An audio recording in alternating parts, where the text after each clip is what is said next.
primarily based on a joint work with Dakshita Khurana called Cryptography with Certified Deletion.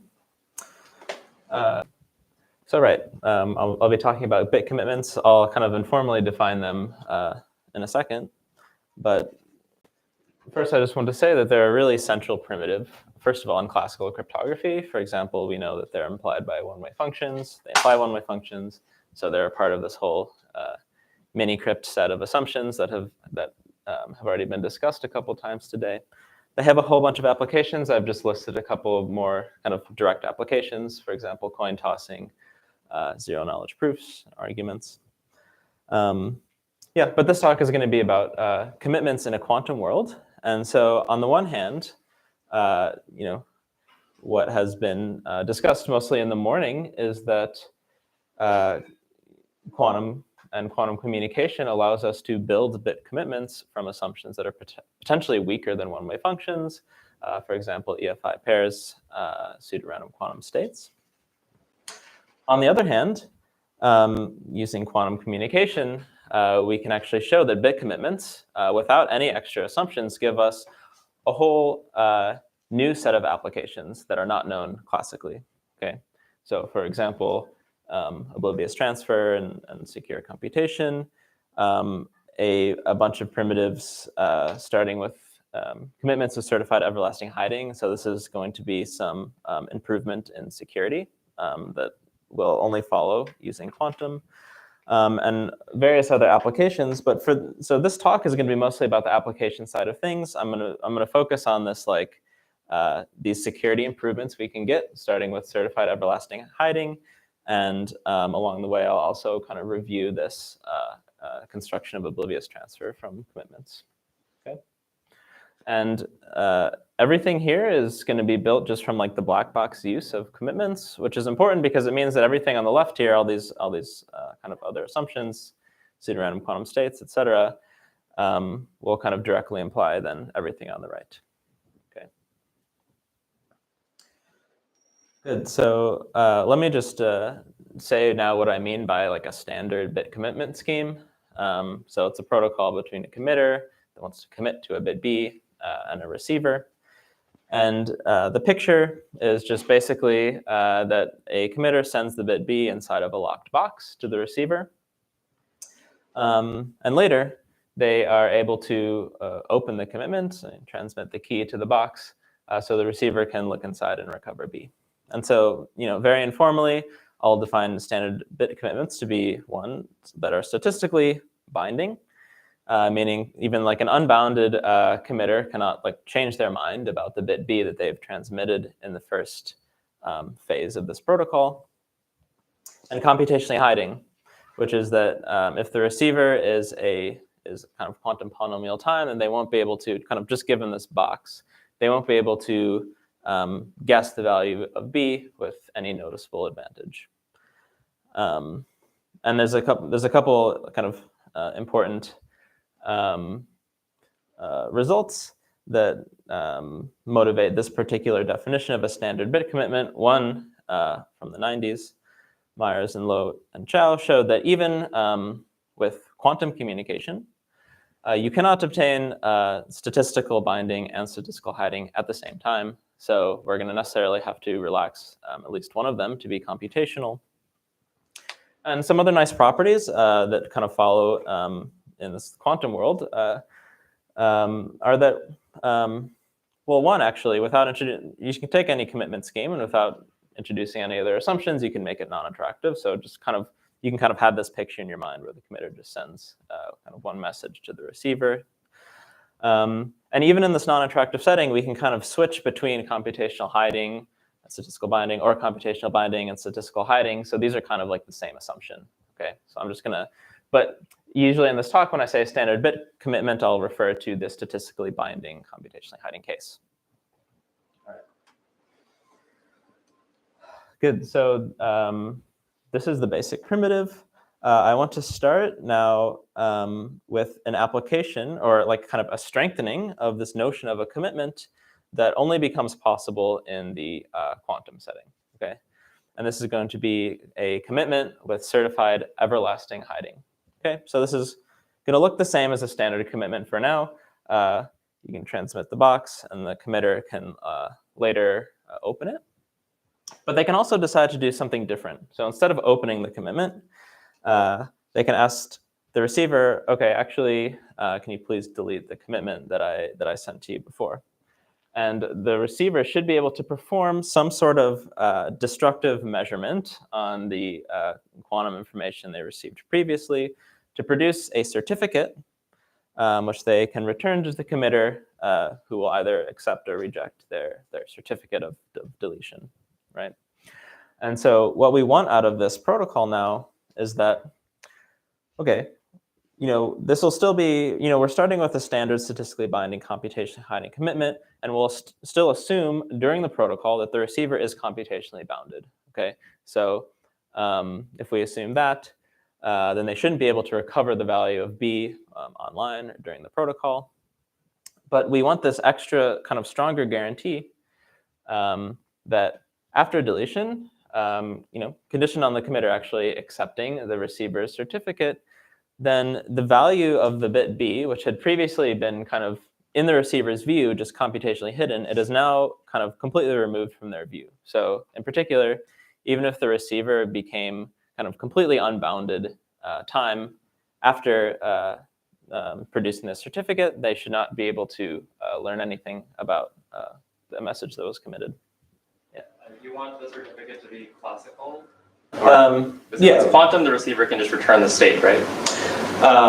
Yeah, I mean that's right. That's more of a revocable guarantee, I guess. But yeah, both are interesting. But for this talk, I'm going to be considering certificates that are just classical. Yeah. Good.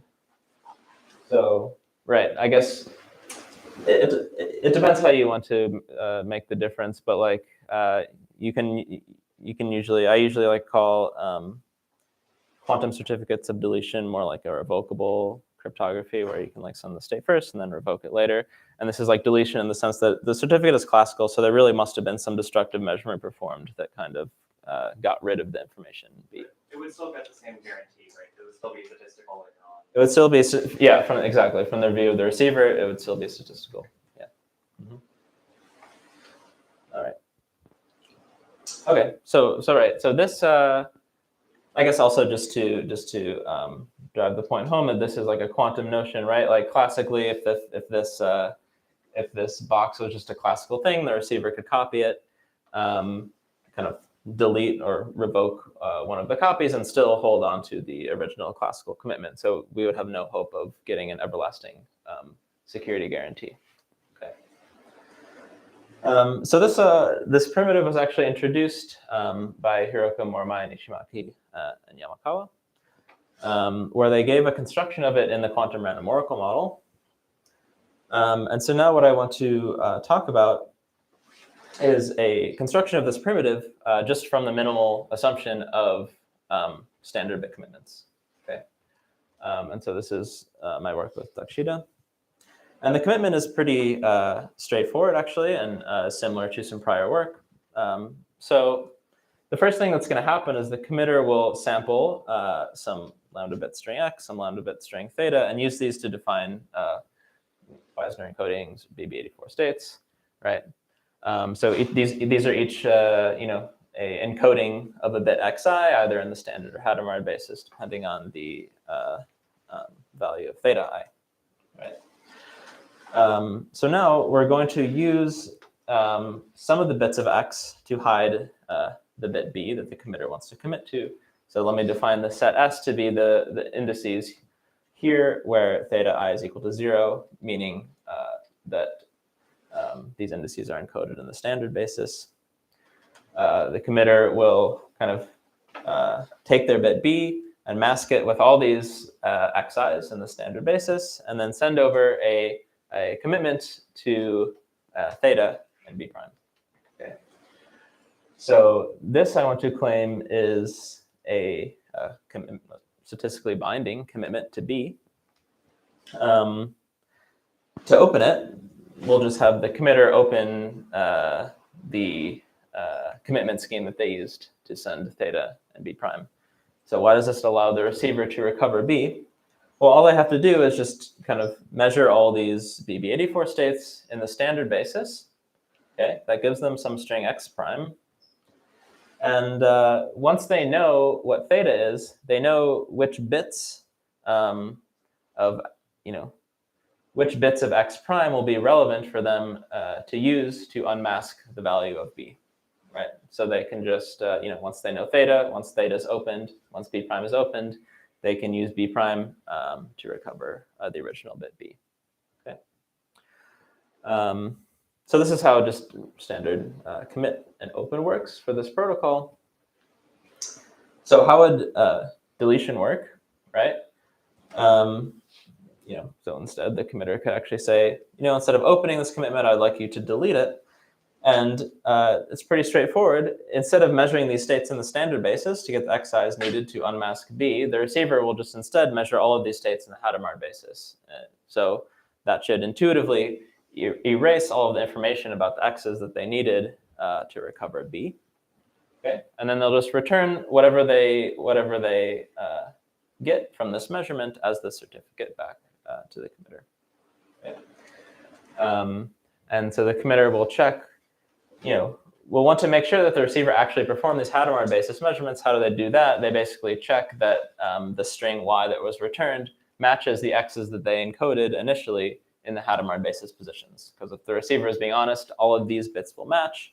And even if the receiver is being dishonest, you can show that if they pass this check, then they really should have measured all or most of these states in the Hadamard basis, roughly, and therefore kind of erased all of the information about x that was used to mask b, therefore remove information about b. Okay. All right. Yeah. Oh, did you? Would it be equivalent to just have the receiver, how the receiver can just send the commitment back to the committer, right? Like that would delete it. Mm-hmm. And the receiver just teleport the commitment back to the committer and satisfy your possible message guarantee. Where the teleportation is on a copy PR pair sent in parallel with the commitment. It feels like it could be equivalent. Oh, sure. If the committer also has to be PR pairs. It has to be PR pairs so that the receiver can teleport the commitment back to the receiver. The receiver can teleport the commitment back to the committer. Okay. Yeah, maybe. That sounds like it should work. Then the committer will be entangled with the receiver, right? Here, that problem doesn't exist. Yeah, I mean, it would be a different. Yeah, I mean, I think it's that doesn't happen. Will you send one? You're saying that after the commit phase, they would share APR pairs, right? Yeah. But they're entangled after the commit phase here too. Not necessarily. It depends how you implement COM, right? Yeah. I mean, But if COM is a Isn't quantum COM commitment, classical? yeah. If it's a quantum commitment, then yes. Isn't the left-hand side classical? I mean, If afterwards. it's quantum, sure. If you use a classical commitment, Yeah. Yeah. It depends. I think your thing is probably easier to prove even because it's equivalent to just sending the whole state back, which is what I did in the very first in the 2014. I just sent the whole state back, so it's definitely easier. But this means that the sender will need to hold on to a quantum state, Absolutely. which is in a practical limitation. this sort of resembles some of the constructions of encryption with certified deletion. Can you abstract out some properties you need from encryption with certified deletion that would imply this? Yeah. Well, it's not exactly. We have just we have more of a general theorem about transmitting BB84 states and getting a certificate back that we can use to build encryption or commitments or other things.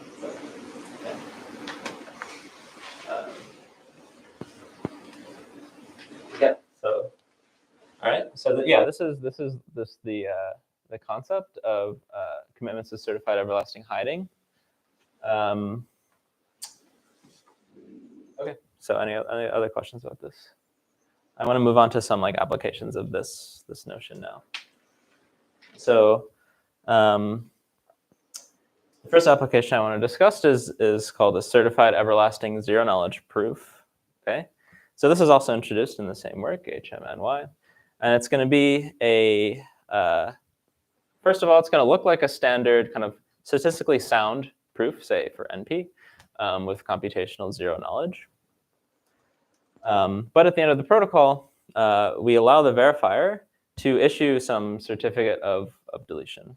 Okay, and the guarantee should be that if the prover accepts this certificate, then the output of the simulator, who's kind of simulating a malicious verifier, should actually be statistically close to the output of the malicious verifier, right? So it's a similar type of guarantee where online you have a computationally bounded verifier. But if they delete at the end of the protocol, what we want to capture is that they now hold statistically no information about the witness that was used in the protocol. They only learned that the statement was true, right? So it's like a proof that satisfies this everlasting notion of zero knowledge if the verifier deletes. And so I can give you like a little bit of intuition. I'm not going to go through like a whole construction and proof, but some intuition about why this commitment scheme should give us this notion. So let's consider the standard graph 3 coloring sigma protocol. What we're going to do is just replace the commitments in this protocol with commitments with everlasting hiding. Okay, so in this protocol, the prover will just kind of send over commitments to all the edges of this graph that they know coloring for. The verifier will just choose a random edge and ask the prover to open that, and the prover will do that. Okay. And so what we're going to add to this protocol is the ability for the verifier to basically delete all of the unopened commitments, right? So recall that in this type of commitment scheme, you can either open it or you can delete it. So it doesn't really make sense to do both. But that still suffices for this application, because after this protocol, right, the verifier kind of learned one opening, which is just one edge, and they've statistically deleted information about the colorings on like all the other edges, right? So this is something that can kind of be statistically simulated by a simulator. Okay. So, and you can repeat this and get full zero knowledge and so on. So, so that's just intuition about this. Good. Now I can move on to, so I guess I chose zero knowledge because it's a very typical application of commitments, at least classically. Another application of commitments that we know quantumly is to oblivious transfer. Okay, so here I'll explain what oblivious transfer is. We have a sender that has two strings, M0 and M1, and we have a receiver that has a bit B. And they're going to interact in some interactive protocol.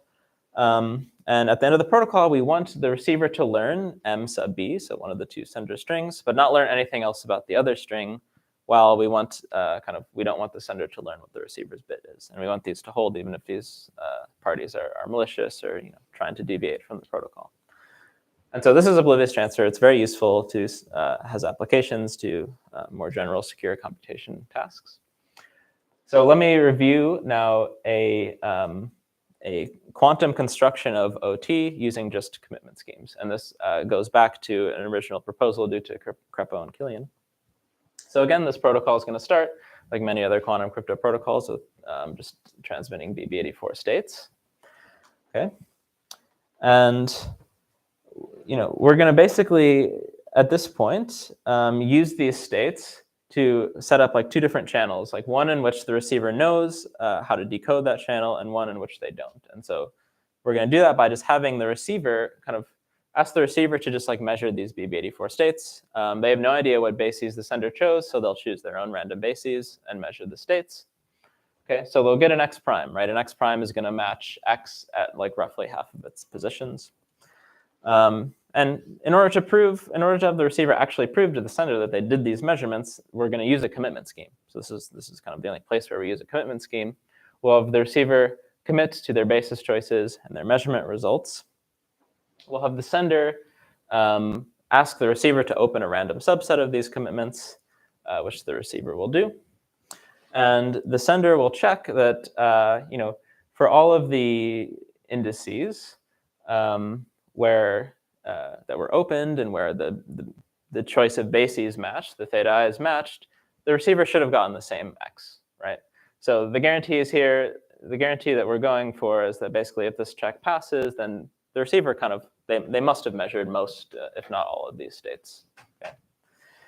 So this is kind of like a measurement check subprotocol, and now we can actually do the OT. So the sender will now give the receiver like the actual states they used, which will, or the actual bases they used, which will allow the receiver to define kind of two subsets, like one subset where their theta values match and they actually know the xi's, and one subset where they don't. Okay, and so they'll set I sub b, the subset where they know the theta i's or the xi's, to match the bit that they want to learn or the string that they want to learn, and they'll set the other one appropriately. And these last two messages are kind of the actual OT. The receiver just like sends over the description of these two sets, and the sender will send back encryptions of their two messages using these different subsets of X. Okay. All right, so that was a bit of a quick review, but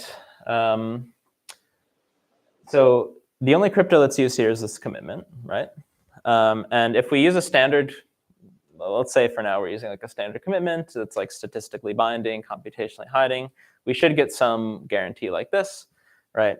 Where we have computational security against the sender, right? Because that computational security is coming from the fact that they can't break open these commitment schemes and learn, which of these sets corresponds to B. And we should get some statistical security. We should get some statistical security against the receiver if these commitments are statistically binding. And there's been a lot of work on this protocol over the years. These works were mentioned earlier today that basically showed that if we showed how to build, I guess, special types of commitment schemes, in particular like extractable and equivocal commitment schemes. I'm not going to get into the details today, but they show how to construct special commitment schemes that suffice to prove that this protocol is a simulation secure OT protocol, and then implies secure computation, and so on.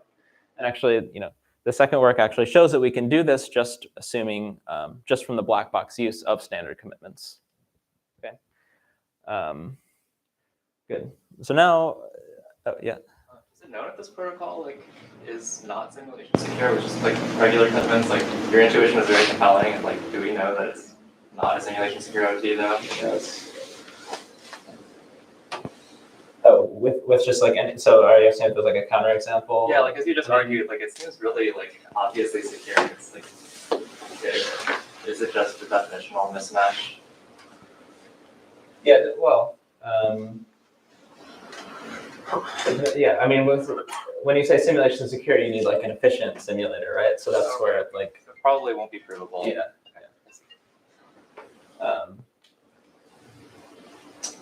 But okay, so right. But now, I guess what I want to think about now is like, well, if we recall this is zero knowledge example from before, right? We took those commitments, we replaced them with certified everlasting hiding commitments, and suddenly we boosted kind of zero knowledge to this like stronger notion of zero knowledge. So what happens if we just do the same thing in this protocol? Let's just replace these commitments with certified everlasting hiding. So intuitively, what should that give us? Well, if the sender then kind of deletes all of the unopened commitments, we should be guaranteed that at that point we have switched from computational security to statistical security, right? So if they delete all the unopened commitments, then the guarantee is that they know kind of statistically nothing else about what was encoded in those commitments, and the protocol should be statistically secure against them. On the other hand, I mean, these commitments are statistically binding. A priori, there doesn't seem any reason that we've affected security on the receiver's side. So the question is, did we just construct oblivious transfer with like everlasting security, meaning like at the end of the protocol, if deletion accepts, then kind of both parties can be unbounded, right? So it's not true. We didn't do that. One reason is that it's actually impossible to do. So so Dominic Unruh, about 10 years ago, I guess, showed that this is impossible.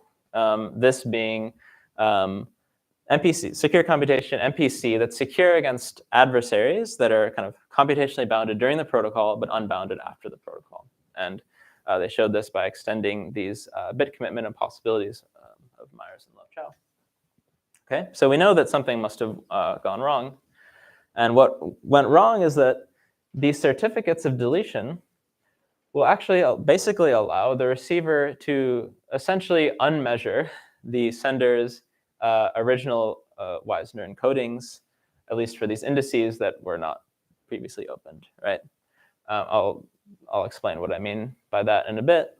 But at the high level, these certificates actually allow the receiver to kind of back up, unmeasure these states, and then measure them in the sender's bases theta, and then kind of completely break the protocol. So learn both of the sender's strings. Okay. So why is that happening? We can look into the details a little bit of this commitment with certified everlasting hiding protocol. The problem being that it doesn't force measurement after deletion. So let's consider a one particular type of specious committer. Specious just means like actually an honest committer that just purifies some of their actions in the protocol, right?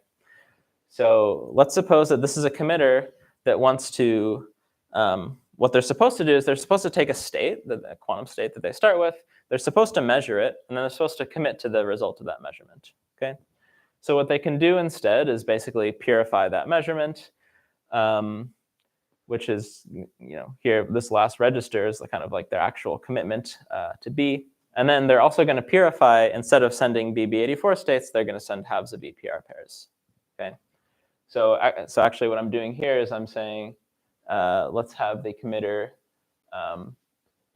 actually sample classical bases, sample like a classical bit B prime, and kind of purify the BB84 states. So the commitment will actually look like this. They'll transmit like halves of these EPR pairs, this register C, along with like a commitment to their theta and B prime. Okay. Are you doing this for your particular instruction? Yeah. But as you just argued, it has to be true generically. It has to be true generically, but this is like what goes wrong with this particular construction, because I will fix it in some sense in a little bit. So fine, what happens now when the receiver measures this commitment register in the Hadamard basis and sends back over to Y, or sends Y back over to the committer? So if we look at the leftover state that the committer has, it looks like this at this point, right? This measurement in the Hadamard basis did not collapse their X register, it just put Y into the phase. And the committer, they know what B prime is, they know what S is, they know what Y is. The point is that this R register now is like efficiently computable for them, and they can uncompute it, and they can kind of recover their original state.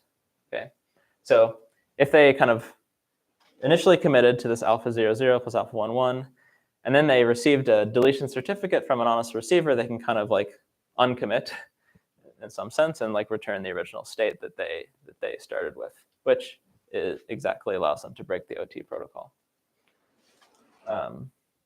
Okay. So let's go back to this picture again. And so we basically saw that actually this is an efficient attack that the receiver can run. So can this be improved? And there is some room for improvement, actually. I basically said, changed insecure to computationally secure here, right? So you can define a notion that we refer to as everlasting security transfer, which is that even if the sender kind of deletes, the protocol doesn't become completely insecure with respect to the receiver, it just becomes computationally secure. So essentially, we've transferred, we've switched statistical and computational security between the sender and receiver by doing this deletion procedure. Okay. And we know we can't do better than that because of the impossibilities, right? But on the other hand, this is something that is impossible classically.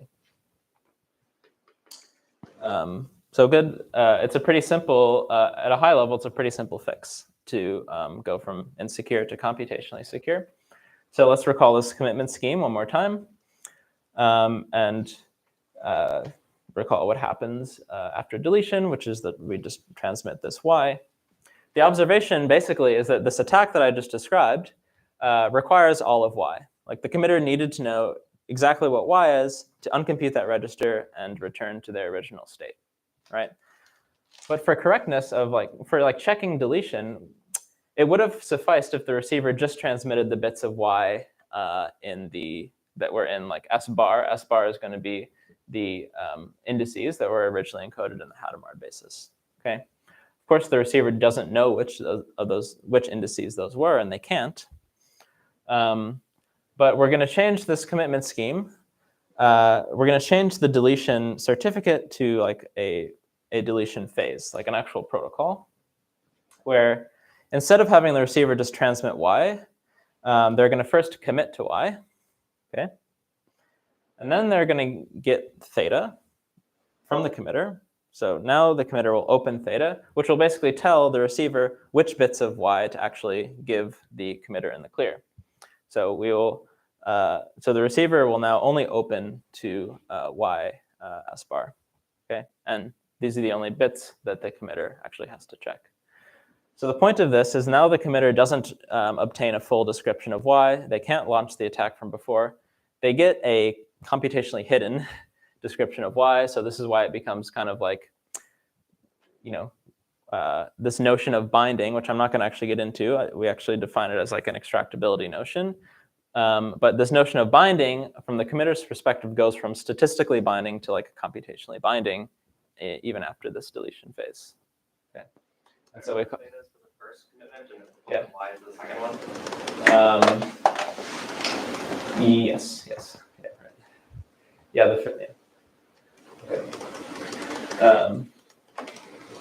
Okay.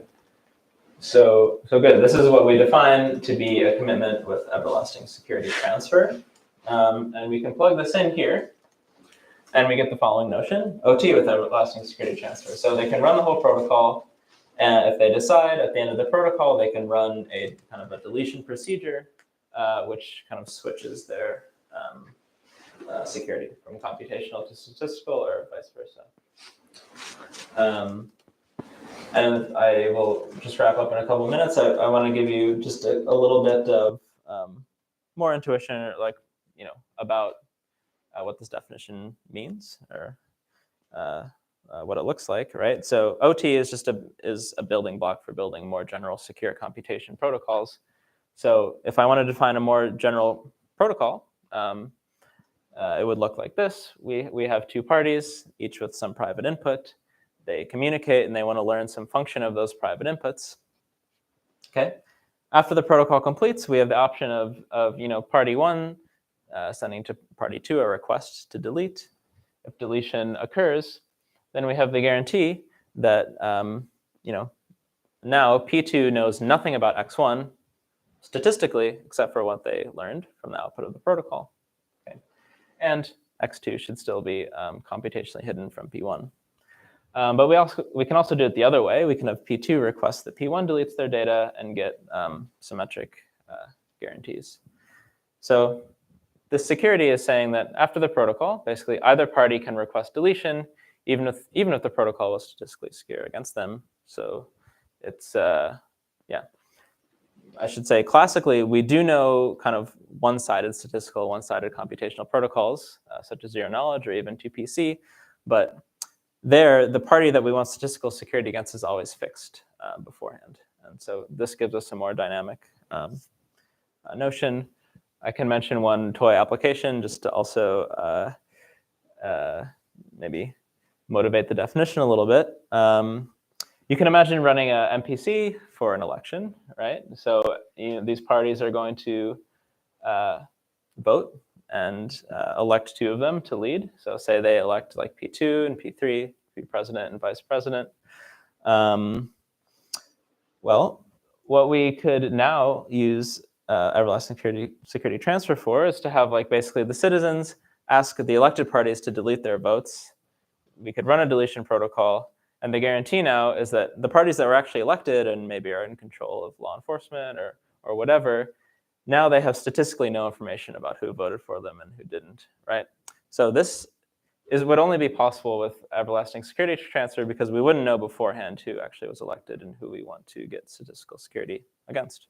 So would this also be possible with the protocol you showed us? Because it's not clear to me how to do this multi-party thing from just shifting it in the OT.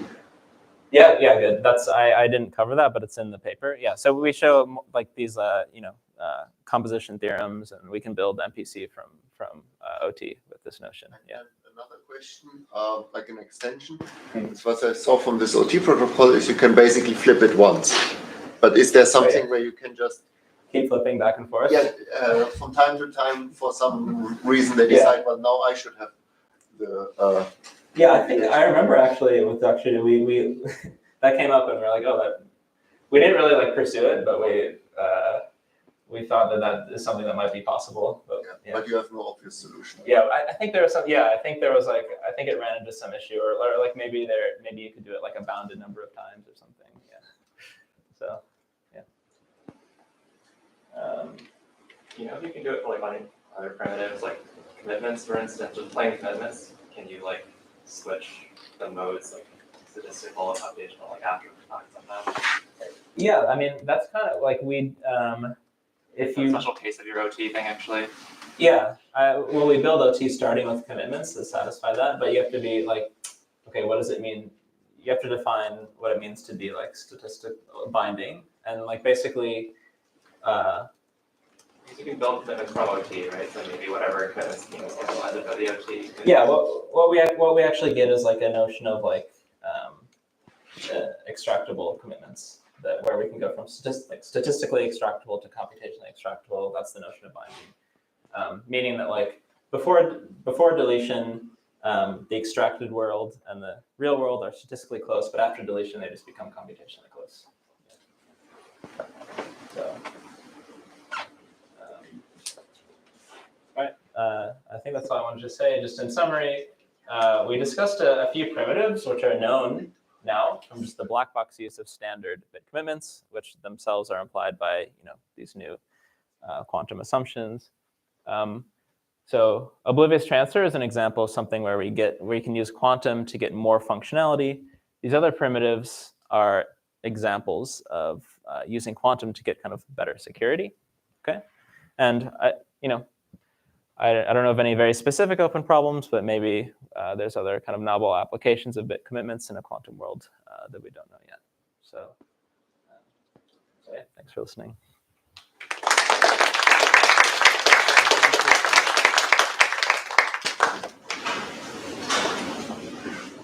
Here you explain private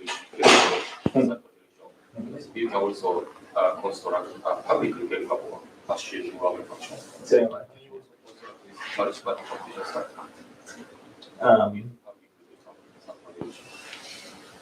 Yeah, I would suspect, but I don't want to say. I haven't really thought through all of the kind of commitments to OT to like all these composition issues, but I suppose if you start with commitments with publicly verifiable deletion, you should be able to get it into those. Well, maybe in that case, what we need is one-way function. Yeah. Yeah, so with public verification, you can do it, but you need one-way function. So, although if you want your public verification, if you let your public verification key be quantum, then you can use like one-way state generators. Yeah. So that's, of course. In that case, you need one-way state generator, or private case, you need Exactly.